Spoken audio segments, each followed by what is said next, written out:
태초에 하나님이 이제 그동안 이제 우리가 하나님 즉 사람이 죽으면 어떻게 되는가 하나님에 관해서 하나님 아는 게 무엇인가라고 이렇게 공부를 했어요. 그래서 오늘부터 이제 주일 오후 예배는 창세기에 들어가도록 하겠습니다. 창세기 너무나 중요한 책이죠. 태초에 하나님이 천지를 창조하시니라. 이게 안 믿어지면 신앙은 출발할 수가 없습니다. 기차가 출발하지 못해요. 뿡하고 출발해야 되는데 이게 안 믿어지면 뿡하다 그냥 스톱되는 거지. 그래서 태초에 하나님이 천지를 창조하신다 이 사실을 믿습니까? 네, 이게 믿어져야 돼요. 창세기는 신약과 구약 성경의 가장 근본이 되어지고 또 근간이 되는 책이죠.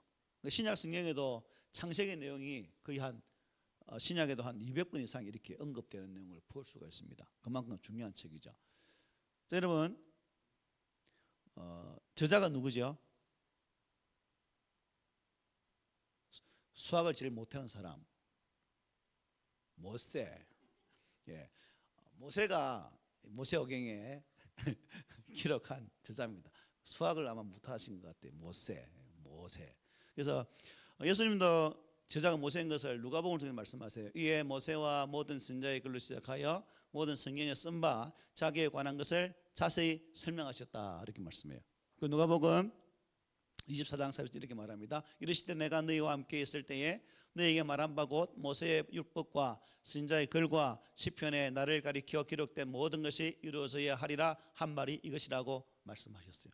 그래서 예수님도 모세가 창세기의 기록 저자라고. 결국 모세는 기록했지만 결국 도구죠. 하나님의 100% 영감에 의해서 기록되었다라고 보면 되는 겁니다. 그리고 모세 오경이 몇 건이에요? 네, 숫자 잘 세시네. 창세기, 출애굽기, 레위기, 민수기, 신명기. 예, 5건 중에 첫 번째 책이 바로 창세기입니다. 창세기를 보면 우리 잘 아는 우주의 만물의 기원이나 인간의 기원, 결혼 즉 가정의 기원, 그리고 죄와 죽음의 기원, 우주 구원의 기원, 정부와 민족의 기원, 하나님께서 모든 선택의 주권을 가지신 분이다. 이런 선택하신 언약을 이루는 모든 이런 기원들이 어디에 있다고요? 창세기에 있어요. 인류의 출발과 함께 하나님께서 우리 인류에게 주시는 그 모든 말씀들이 기록된 책이 바로 창세기다라고 볼 수 있습니다. 특별히 창조 목적을 상실한 채 허물과 죄로 죽은 인류 구원을 위해서 일하시는 우리 하나님의 인류의 구속사 사건을 볼 수 있는 대목입니다. 한 사람으로 출발되어진 인류가 하나님의 계획에 따라 사람을 그때마다 부르시고 선택하셔서 그들과 언약을 맺으시고 또 언약을 이루어 가시는 하나님의 구원의 계획들이 창세기에 있다는 거예요. 그래서 우리가 이러한 내용들도 창세기를 통해 앞으로 보면 찾아보게 되겠습니다. 창세기를 보면 아담과 하와가 하나님께서 그들에게 지으시고 그 코에 뭘 넣었죠? 예, 생기를 불어넣어서 생명이 되게 하셨다라고 말해요. 왜 그리 산만해요? 그래서 하나님이 우리를 선택하시고 불러주시고 언약을 맺으신 그러한 영들이 계시고, 비록 인류가 참 반복적으로 성경 펼 필요 없으면 제 얼굴 잘생긴 얼굴만 보면 돼요. 제 얼굴에 다 답이 다 있어요. 저를 보세요. 네, 강 집사님 저를 보세요. 반짝반짝. 네. 그래서 아이고 부끄러워라 내 참.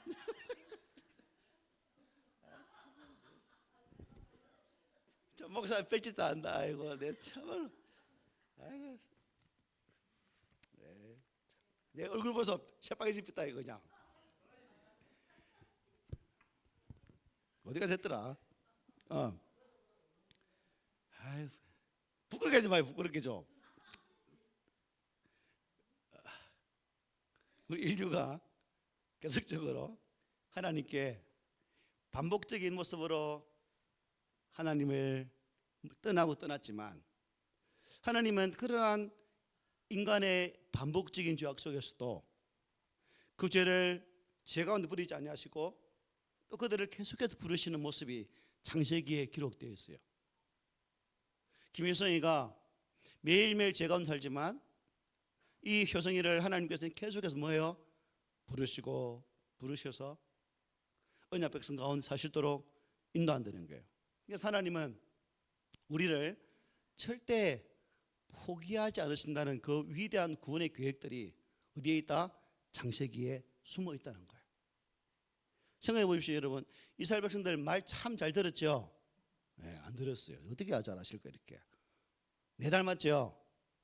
따라합니다. 이스라엘 백성들은 내 닮았다. 또 내 닮았다. 근데 효성이 닮았다. 이러지 말고 나 닮은 거예요. 내가 똑같아. 이스라엘 백성과 똑같아.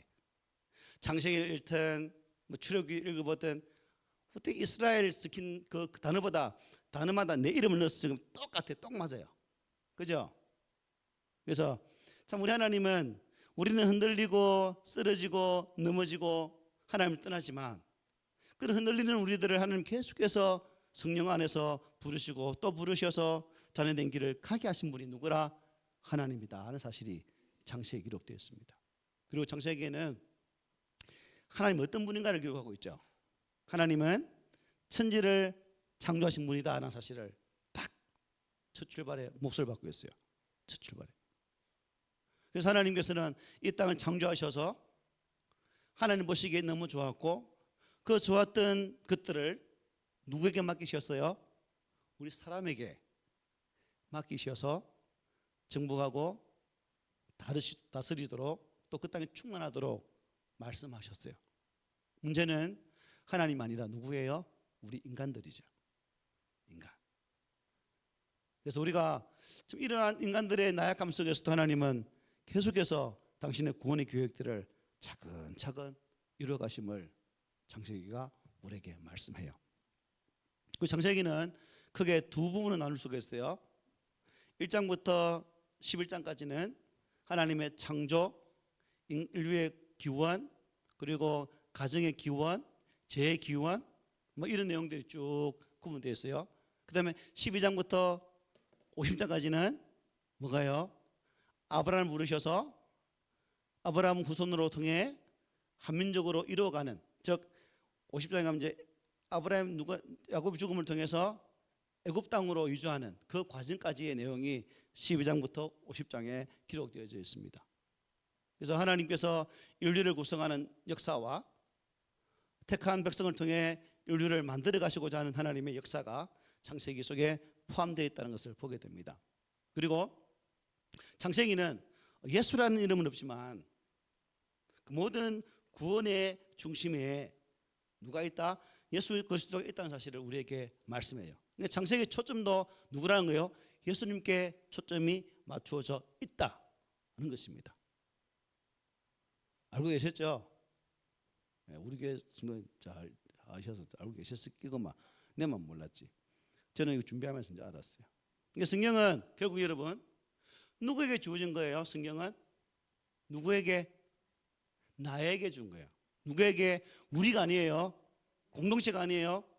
구원이 나와 1:1 주님과의 관계로 통해서 얻어지는 것처럼 성경 또한 우리 단체에게 주신 게 아니라 누구에게? 나 개인에게 주신 거예요.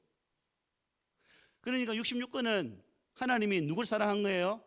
나를 엄청나게 사랑하셔서 성경을 기록하셔서 야야 이거 읽어봐 라고 주신 책이 뭐라? 성경책이다. 66권이다. 그래서 우리가 하나님과 이스라엘 백성들, 즉 구원받은 백성들을 표현할 때 예수 그리스도를 뭐라 표현하죠? 신랑이라 표현하죠. 우리 구원받은 우리는 신부예요. 그죠? 그리고 신부는 교회로 이렇게 연결됩니다. 그래서 신랑 대신 그분이 하나님을 떠나 이 땅에 오셔서 그 신랑 대신 그분이 신부를 위해서 구원의 길을 걸어가셔서 우리에게 참 구원의 은총을 주신 거예요. 그래서 여기에서도 가정이 어떻게 탄생하는 걸 볼 수 있죠. 신랑이 부모 곁을 떠나 신부를 만나 가정을 이루는 것. 그래서 뭐 또 약간 새는 옆으로 새는 이야기지만 오늘날 부모들이 아이들을 자녀들을 떠나보지 못해서 가정이 많이 힘들어요. 그래서 여러분 내 자녀는 내 품 안에 계속 두는 게 아니에요. 어떻게 하나 떠나보내라. 안 집사님 하나밖에 없지 떠나보내겠노. 아까워 죽겠네. 제 아는 목사님은 무심한만 둘이에요. 사모님은 너무 마음이 아프대요. 왜? 두 놈 다 보내야 되는데 난 남는 게 없다요. 이렇게 말씀하시더라고요. 딸이 없으니까 무심만 있으니까. 근데 딸도 보내야 돼요. 뭐 무심하면 떠나보내는 거 아니에요. 모든 자녀는 떠나보내는 거지. 그래야 그 가정 속에 새로운 가정을 만들어가는 거거든요. 그래서 이 신랑 되신 예수님께서 신부인 교회와 우리 성도들을 향해서 보여주신 그 구원의 계획들이 이 성경 속에 다 기록되어 있는 것을 우리가 보게 됩니다. 창세기 시작의 기록이죠. 우리가 말하는 방금 읽었던 본문의 말씀, 태초에 하나님이 천지를 창조하시니라 말했잖아요. 태초. 이 태초는 무슨 의미일까요? 예?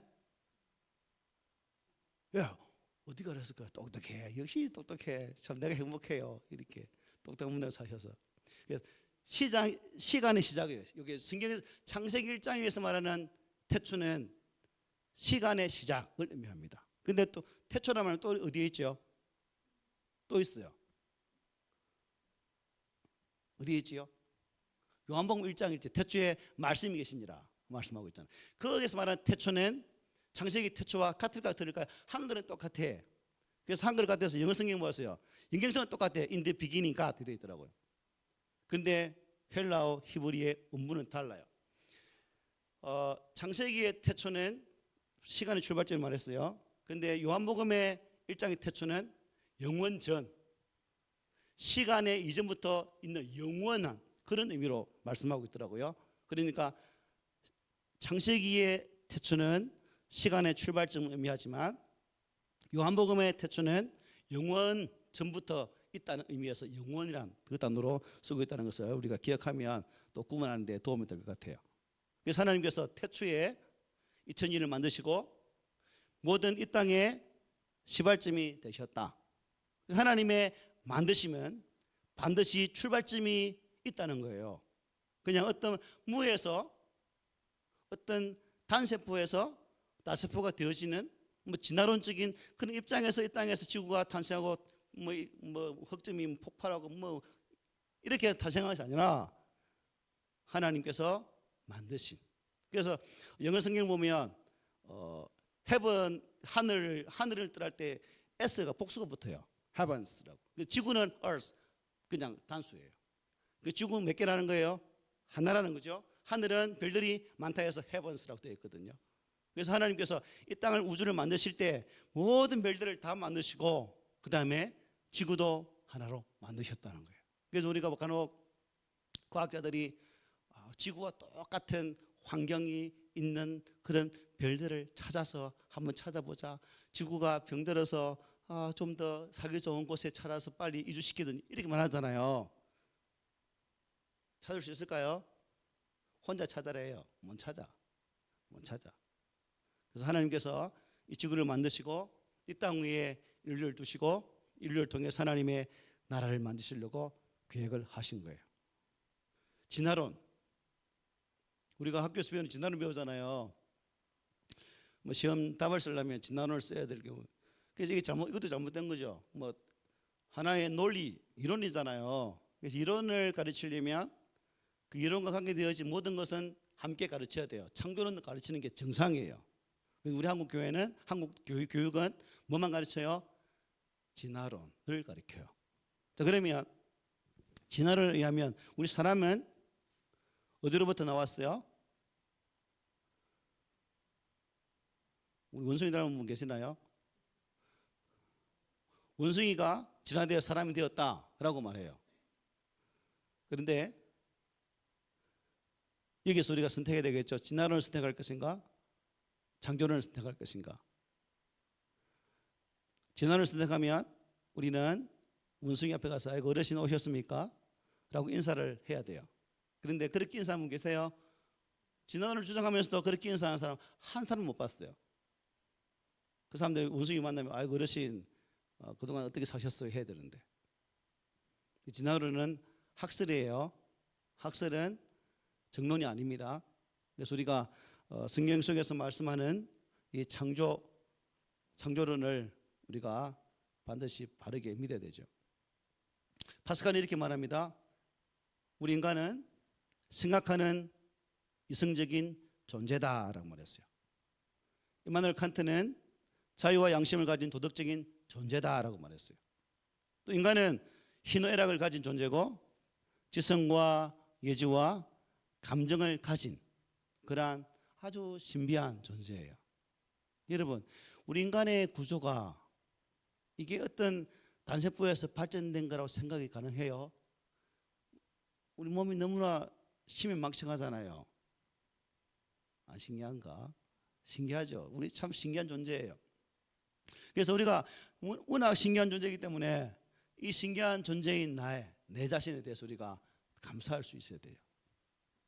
저는 음식물 씹잖아요, 그죠? 이게 참 우리의 구조가 아무렇게나 지어진 존재라면 음식을 씹다가도 혓바닥을 차도 씹겠죠. 근데 절묘하게 신비하게 이 혀를 피해서 음식물을 잘 씹죠. 나는 자주 씹지만 저는 왜 입천장 보면요, 입술 보면 물어 뜯어가지고 아파요. 저는 아주 덜 진단을 의뢰하면 지라가 덜 된다 라고 말하면 안 되겠죠. 하여튼 저는 잘 물려요. 그런 걸 봐도 하나님께서 참 우리를 아주 신비하게 창조했다는 사실을 알 수가 있습니다. 그래서 우리가 이런 것을 통해서 하나님에 대한 분명한 신앙을 얻기 위해서는 창세기 1장을 통해서도 태초에라는 그 단어 속에 분명한 의미를 둘 필요가 있다는 거죠. 그리고 태초에 천지를 창조하시는 하나님 어떤 분인가? 조금 전에 성경 지나갔죠. 읽어봅시다. 시작. 나는 스스로 있는 자니라. 하나님은 스스로 있는 자예요. 스스로. 어떤 사람이 만들어서 준 자는 이 땅의 종교의 그런 허상이 아니라 실체라는 사실입니다. 그래서 스스로 계신 분, 자존자, 권한자, 또 다른 말로 표현하면 우리 인류의 모든 출발점이 되시는 그러한 분이다라는 사실을 말씀해 줘요. 그리고 하나님은 우리의 모든 것의 주권자가 되십니다. 뭐라고요? 나를 살리기도 하고 죽이기도 하는 그런 권리가 있는 그러한 분이라는 거예요. 여러분, 어떤 물건을 만들 때 만드는 사람이 난 이렇게 만들어야지라는 계획 속에 물건을 만들죠, 그죠? 제가 이게 포인트를 가지고 있는데 참 똑똑한 분이죠. 어찌 이렇게 이런 걸 다 만들어서 공중에 전파가 되게 통하게 만든지 모르겠지만 이것도 편리하게 사람 속에 쏙 손이 들어가서 이렇게 안 보이게 할 수 있도록 만들어야지 해서 만들겠죠, 그죠? 토기장이가 그릇을 만들 때도 마찬가지죠, 그죠? 이번에는 예쁜 찻잔을 만들어야지 라고 해서 찻잔을 만들기도 하고, 이번에는 뚝배기를 만들어야지 하고 약간 큰 뚝배기, 중간 뚝배기, 작은 뚝배기 만들기도 하고 하다가 자신의 목적대로 안 맞으면 어떻게 해요? 깨버리기도 하죠. 이게 주권자라는 겁니다. 바울은 이렇게 고백합니다. 주권자에 대해서. 이 사람아, 내가 누구기에 감히 하나님께 반문하느냐?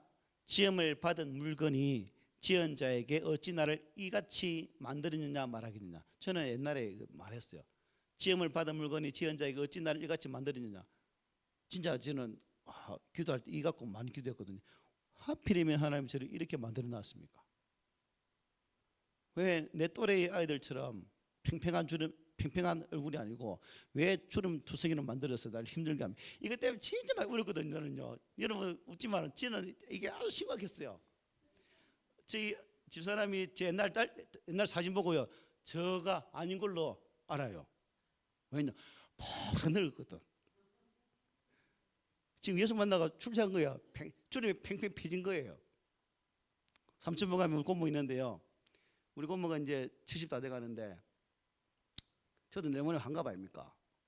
근데 그 고모는 저를 보면 제 얼굴 조그만, 확실히 말씀드려 조그만합니다. 아이고 우리 효석이는 나이 뭐니까 얼굴도 펴져가네 이렇게 하거든요. 어쨌든 저는 이거 갖고 많이 울었어요. 하나님 왜 이렇게 만들어 놓으셨나요? 좀 더 예쁘게 만드시지. 저를 왜 이 모양 요 꼬라지 만드셔서 나를 힘들게 하시나 많이 울었어요. 토기장이가 진흙 한 덩이로 하나는 귀 쓸 그릇을, 하나는 진흙 쓸 그릇을 만들 권한이 없느냐. 신은 그런 존재라는 거죠. 우리가 어떻게 따질 필요가 없어요. 요즘은 이제 제가 자존감이 아주 높아져서 아까 부끄러웠지만 잘생긴 목사 얼굴 바라고도 말하잖아요. 하나님은 내가 마음대로 할 수 있는 분이 아니라 하나님은 우리가 절대적으로 뭐예요?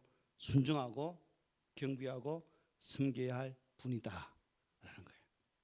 그래서 우리가 만일 하나님의 창조 주권을 인정하지 않으면 창세기 1장 2절 말씀처럼 흑암이 공허한, 그죠? 그런 아주 무질서한 상태가 되고 만다는 거예요. 그래서 우리가 영적으로 바르게 쓰기 위해서는 하나님은 나의 삶의 주권자가 되십니다 라고 맺게 돼요. 그리고 하나님은 우리를 그분의 뜻대로 만드셨어요. 그러니까 우리가 그분의 뜻대로 만든 존재면 그분의 뜻대로 살아가야 되겠죠. 근데 우리가 못 살아요. 왜죠? 왜일까요? 아담이, 하와가 사탄의 꼬임에 넘어가서 하나님과 우리의 관계를 깨버렸잖아요. 죄라는 것이 이 하나님 뜻을 거스르게 했다는 겁니다. 그래서 하나님은 죄 가운데 빠진 인간을 위해서 또다시 한 방법을 준비하셨죠. 그것이 예수 그리스도를 이 땅에 보내셔서 깨어진 이 관계를 회복하기를 원하신다는 거예요. 그리고 이 깨어진 관계를 회복함을 통해서 다시금 하나님의 창조의 뜻대로 이 땅이 운행되기를 원하시는 거예요. 예수 그리스도 안에서 구원받은 우리가 이제 그 하나님 뜻을 이루어서 드리는 선한 도구들이 되어질 때 이 땅에 하나님께서 기뻐하시는 역사가 일어날 수가 있겠죠. 오늘날 저는 많은 사람들이 무책임하고 그냥 대충 사는 그 이유가 뭘까라고 생각했을 때 여러분들 왜 그렇게 생각해요? 사람들이 왜 대충 아무렇게나 살아갈까? 우리 인생에 우연히 생긴 것으로 생각하기 때문에, 우연히 이 땅에 생겼다고 생각하기 때문에 책임감 없이 살지 않을까라는 생각도 가져봐요. 그러나 우리 믿음의 사람들은, 우리 믿음의 성도들의 입에는 우연히, 재수가 좋아서 이런 단어가 들어가면 되겠나요? 안 되겠나요? 안 된다는 거죠. 모든 것이 하나님의 뜻이구나 라는 거예요. 참 오늘 구절 태초라는 이 단어 갖고 공부를 하는데요. 태초에 하나님이 천지를 창조하시니라. 그럼 여러분, 우리가 왜 이 창세기를 공부해야 될까요? 이거 하고 마칠게요. 이제 왜 창세기를 공부해야 되는가? 창세기에는 하나님이 누구이신지를 알려주는 뜻이 있기 때문에 창세기를 공부하는 거예요. 또 한 가지는 나의 존재 의미와 목적을 알 수 있는 책이 창세기예요. 내가 누구인가? 어떻게 사는 것이 행복일까? 왜? 어떻게? 라는 그에 대한 해답이 어디에 있다는 거예요? 창세기 속에 있는 거예요. 그러니까 우리 인생이 힘들 때마다, 내 삶에 공부할 때마다 창세기 속으로 들어가서 한번 창세기를 한번 파보십시오. 정말 정독을 하시고 또 읽으면 소가 여물을 먹고 되새김하는 것처럼 읽으면 그 속에서 내가 왜 살아야 되는가, 내 인생의 존재 이유와 목적들을 깨닫게 될 겁니다. 그리고 창세기를 왜 공부해야 되는가? 하나님의 구원의 역사가, 구원의 역사를 만들어가는 그 과정들이 창세기 속에 다 있습니다. 믿음의 조상 아브라함, 이삭, 야곱, 요셉, 한 가정을 통해 일하셨던 하나님이 서서히 그 가문을 하나의 민족으로 만드시고 민족이 되어진 그 민족을 하나님 예비하신 가나안 땅이라는 곳에 이스라엘의 나라를 만드시고 그 민족을 통해서 인류를 위한 제사장 나라가 되게 하시고 그 나라를 통해서 인류를 구원하시기 위한 원단 계획을 가지신 그 하나님의 모든 구원의 계획들이 바로 창세기 속에 있다는 사실입니다. 그래서 우리가 이런 이유 때문에 창세기를 공부해야 되겠어. 창세기 몇 장까지 있죠? 50장까지. 역시 집사님 최고다. 50장까지 있어요. 그래서 강의는 뭐 몇 번 강의해야 할지 모르겠지만 하여튼 1장부터 벌써 1장도 1절을 갖고 벌써 다음 주 또 학기거든요. 뭐 말이 되겠지만 제가 볼 때는 한 160번 정도 해야 창세기 끝날 것 같아요. 그래서 창세기를 보면서 창세기 속에 하나님께서 나에게 말씀하시고자 하는 것이 무엇인지, 또 창세기 속에 담겨 있는 하나님의 참 인류를 향한 그 구원의 계획의 참 심오함 오묘함들을 저 여러분들이 발견해서 창세기가 이래서 중요한 책이구나라는 그 감탄들 아하라고 말하는 저 여러분 되기를 소망합니다. 아멘.